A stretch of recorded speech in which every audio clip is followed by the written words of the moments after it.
Hello guys, it's Glenys, and I also do some of the webinars that you'll be watching throughout the course, and I hope you're enjoying it so far. But what I thought I would do is do a little bit of a Zoom meeting and record it in regards to abreactions. Abreaction is an interesting phenomenon of psychotherapy because an abreaction can happen in hypnosis or hypnotherapy, but it also can happen in some of the talk therapies as well. Now, we won't look at that now, but what we'll look at as an abreaction in hypnotherapy. So while you're working with a client, they may go into an abreaction, but I'm going to use the course content to go through what an abreaction is. As you kind of progress with your hypnosis, as you progress with developing your skills and you work with more people and more clients, you may find that you'll come across, you will have more abreactions with your clients. Now, can I say something to you? An abreaction is not going to pop up in every session with every client. All clients are not going to have abreactions. What I consider a true abreaction will not happen that often. Okay, so just to let you know that. But if you're a clinical hypnotherapist, you will definitely have an abreaction in your clinic room at some time throughout your career, possibly more than once, I would say. Yes. Okay. All right. So let's just consider this. An abreaction is a negative emotional response which happens during trance. Remember, we're talking about hypnotherapy here.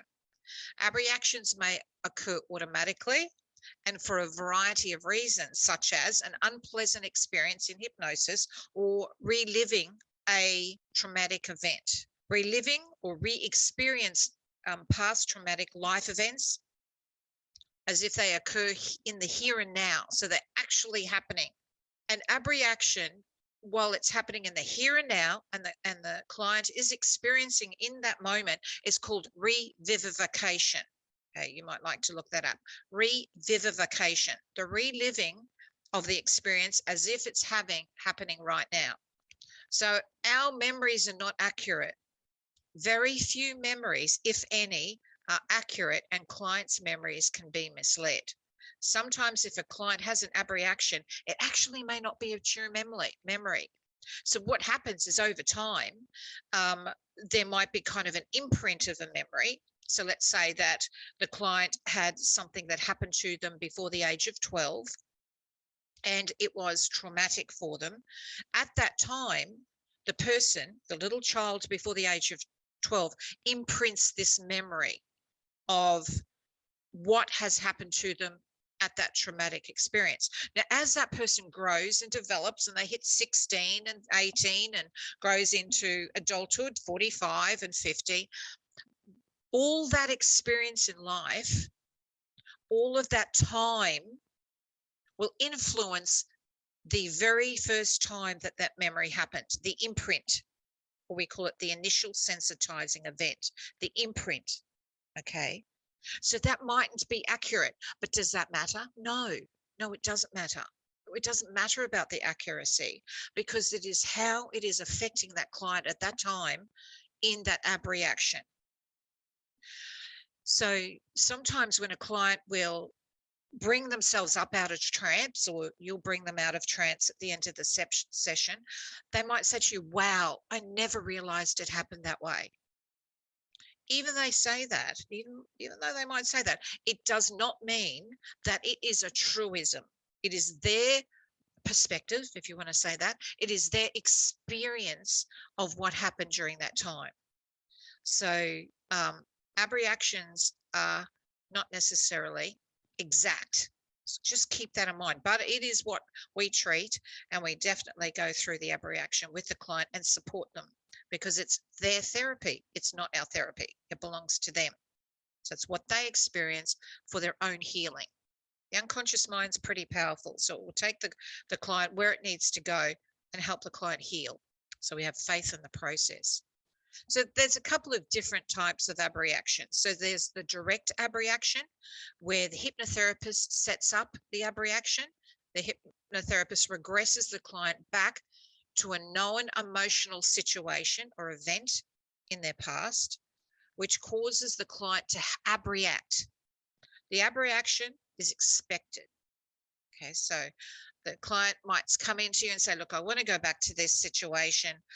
I think it happened when I was 4 or 5 years old, and I would like to just go back and experience that in order to heal. And we say, fine. So there's two main reasons for this to occur. First, the client discovers what might have occurred. Remember, I said to you, it mightn't be a truism. It is just the experience of the client for the client at that moment. The client might identify who the key players were in the event from their perspective. This would not be a regressed memory, and the client would continue immediately with counselling or another supportive approach. So they have the abreaction, they're feeling it, and then later on you might like to unpack that with the client. How did the client feel? What was it that client gained from that abreaction? So we never lead the client. It is, I'm wondering how you feel about that. Is there anything you would like to discuss or unpack about that? Is there anybody in that you would like to talk about in that abreaction? Okay, you can see they're very open-ended questions, and we are not leading the client. All right. Then there's a non-directed abreaction. The non-direct abreaction is when the client is invited, not directed, they're invited to go back to an event whereby neither the hypnotherapist nor the client knows when or where the event occurred. This client may have a basic understanding of the event. So it's so let's just say we use the name Sally that comes to mind. Sally might sort of visit you in a clinic and say, you know, I really have this feeling about when I was 15, but I just can't remember it. But I'd really like to address the feeling and maybe go back to the time and have a look. So the client would, the therapist would say to the client, okay, well, how about we do some trance work and possibly we'll just invite you along to go back to that time. So the client's in a trance, and the hypnotherapist might say to the client while they're in a trance state, so you've induced them, you've deepened them, you've followed all those skills, they're sitting into the suggestion part of the work, which is the therapy part of the work, and you might say to the client, Sally, I just invite your unconscious mind just to stay with that feeling that you're feeling right now. And that feeling that you have, maybe you'd like to go back to a time and a place where that feeling very first started. And you can do that now.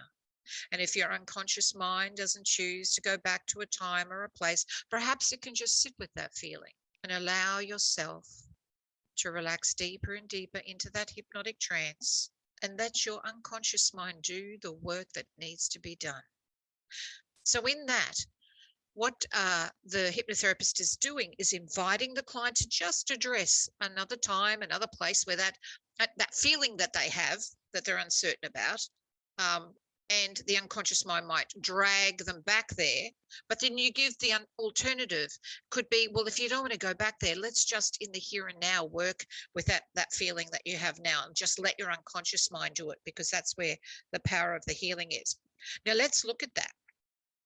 How do we know if that client doesn't go back? Well, what happens is when they go back, they might have an abreaction. And I will discuss in a moment a couple of things that a client may do that indicate what an abreaction is. So we know that through the abreaction that they've gone back to that particular event or the time where it happened, and their unconscious mind is working through their healing state. If they don't have the abreaction, then we know that they're just not wanting at this moment to do that. There's another way the unconscious mind wants to help that client heal. So it's having faith in the process. Let's go a bit further here. Then there's spontaneous. Spontaneous is when a client will spontaneously go back to a memory, which may not be an absolute memory. It's their idea or their perspective of the memory. Or the event without introduction into it. Now, truth be told, my particular preference as a hypnotherapist is spontaneous abreaction. because I have a huge belief that we are a healing state, that the whole body, which is the mind, body, and soul, is integrated, and we are here to survive.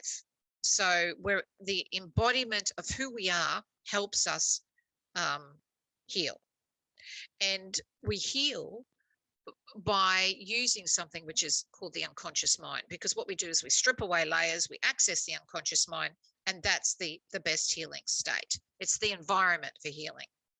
So I really enjoy, or not enjoy, but my preference is spontaneous abreaction, just letting the client do what they do to help themselves.